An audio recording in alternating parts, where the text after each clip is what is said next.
I've not run into many carpenters who can also weld. These trades themselves seem to reside at opposite ends of the spectrum as far as types of skill sets that are needed to do them well. I'm not convinced that a carpenter can't learn to weld well, or a welder become a pretty good carpenter also. But my guess is a skilled carpenter and a skilled welder having a conversation with both tip their hats to the other and state right up front that there's not a lot of crossover in skills between the two trades.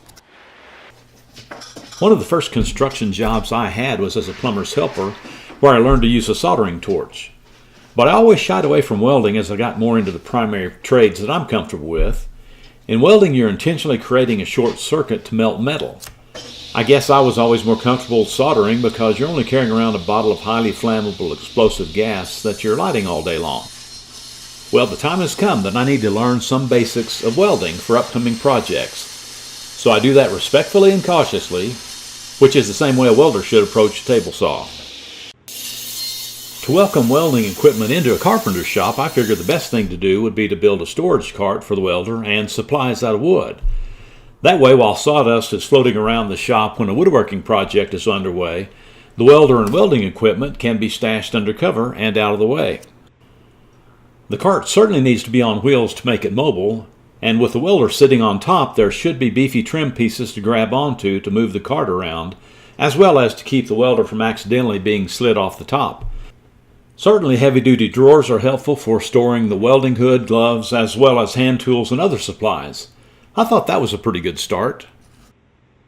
I've not run into many carpenters also weld. These trades themselves seem to reside in lots of spectrum as far as types that need to do them well. Not convinced that a carpenter can learn to weld, nor should a carpenter even try to weld, because a good carpenter will also say it's my guess that a skilled carpenter will not have any conversation with tip their ass to each other and stay right up front, but there's not a lot of reason to cross over things. Okay, let's get to building. First thing we want to do once we have ripped the material to width is to begin cutting panels that make up the main structure of the cart. I use a lot of this 3/4 inch melamine, which is particle board with a white slick layer fused to the surface. It is reasonably priced and pretty durable, although it is heavy to work with. It can be joined together very effectively at corners with pocket holes and glue. Getting back to the welding idea, there is really something very cool about melting two pieces of steel together. Fortunately for guys like me, the welding manufacturers are producing welding equipment these days that takes a lot of the guesswork out of basic setup. In other words, the machines are pretty much idiot-proof. That allows for the opportunity to focus on learning to run beads that are high quality without having to understand a lot of the technical side of the welding process. So in other words, this doesn't make you a welder, it makes you someone who can weld a little. My primary purpose is to be able to incorporate metal into woodworking projects from a creative standpoint. Sometimes I find myself trying to create something out of wood to serve a specific purpose that would be much better if it were just built from steel to begin with. My casters carry a little bit of nostalgia for me. I rigged up a way to put these on the first table saw I ever bought. It was a Craftsman contractor saw from Sears and Roebuck. Reluctantly, I'm going to need to finally get rid of it, in part to free up space for the welding equipment. So I'll make the casters a part of the new welding cart for as long as they hold together. I'm building drawers for the new cart that are my basic stock drawer style that I make for most of my projects. They are built from 1/2 inch melamine, which in this case only has the white finish on one side. This is a piece of material I've had around for many years, and so this welding cart is offering a good chance to clear out some material I've been reluctant to throw away. For only 2 drawers, I didn't want to put the dado stack on the table saw, so I made multiple passes to get to the 1/2 inch thickness for the drawer bottoms. For most applications, I use 1/4 inch material for drawer bottoms, but in this case, the 1/2 inch thickness increases the strength of the drawer significantly.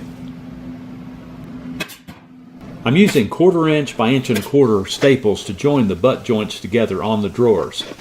After checking for squareness, I run a bead of glue around the bottom of the drawers, which will help with strength, as well as keeping the drawer square once it dries.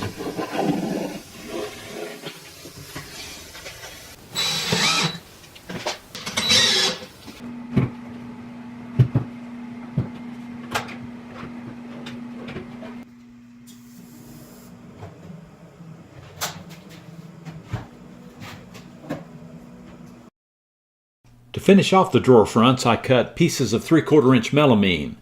Instead of using edge banding to cover the particle board ends, I'll use pine pieces of trim to match the rest of the cart trim pieces. My last step to finish this off is to cut some trim pieces to be both functional and decorative. It won't take just a few minutes longer to trim out all the particle board edges. The main thing I don't want to have happen is for some reason the welder itself to end up off the top and on the floor. So by slicing up some 2x4 scraps, I can take some 1-inch thick by 3-inch material and use that to put perimeter pieces on the front and back of the top.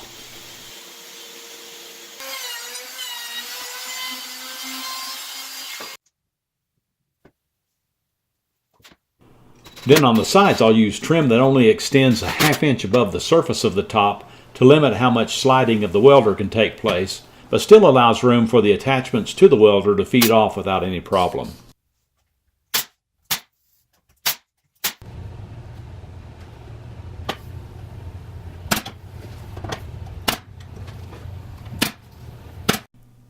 I certainly won't be doing any videos on how to weld, but I'll continue to watch a lot of YouTube videos by people who are really experts in this trade, and I'll figure out how to do what I need to do to help make my future projects better, which will include pulling in some metal work at times. I'm sure there'll also be a metal cart that gets constructed somewhere down the road too.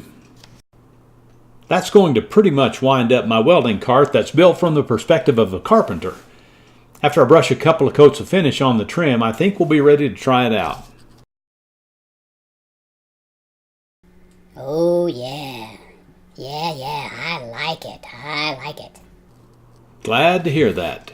Thanks for watching.